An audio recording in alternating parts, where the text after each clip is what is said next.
Hello mga katitan, dito kami ngayon sa likod ng bahay sa may fish pond. Nakita namin tong guyabano may bunga. Ayan, ipapakita ko sa inyo. Ayan, tinitignan ni Papang. Malaki na. Ayun siya, malaki na. Malapit na siyang mahinog kasi ayan na siya oh. Baka magaya naman sa kabila, nahulog lang, di naman Naku, sayang naman. Nain ng ibon. Malapit na siyang mahinog.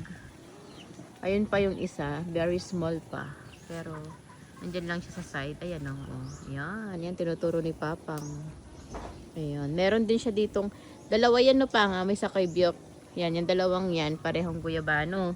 Tapos meron ditong isa, ayan o. Pinutol na niya kasi nakakasagabal daw dito sa mangga niya. Ito yung kanyang mango. Apple mango to guys. Pinakamamahal ni Papang. Sinakripisyo niyang isang guyabano para sa apple mango. At syempre, tutur ko kayo dito. Bagong tanim na saging ni Papang. Not 1, not 2, but 3. At ayan ang kanyang tanim. May bunga na nagbunga ng kanyang tinanim. Not 1. Ayun, fresh na fresh. But 2. Ayun o. Oh, diba? Ganda. Ganda ng bunga. Ayan. Tapos dito, yan, nakikita niyo yan, that's santol.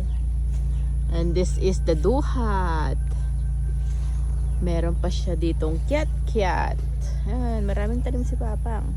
May rambutan, may lansones, may avocado, may atis, may sampalok.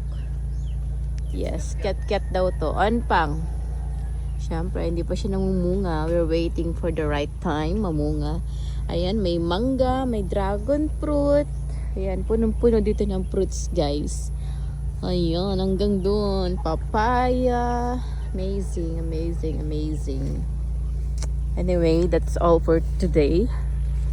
Ayan, yung saging. Ayan, naulan na guys. So, bye-bye na muna. Ayan ang kanyang farm. Bye!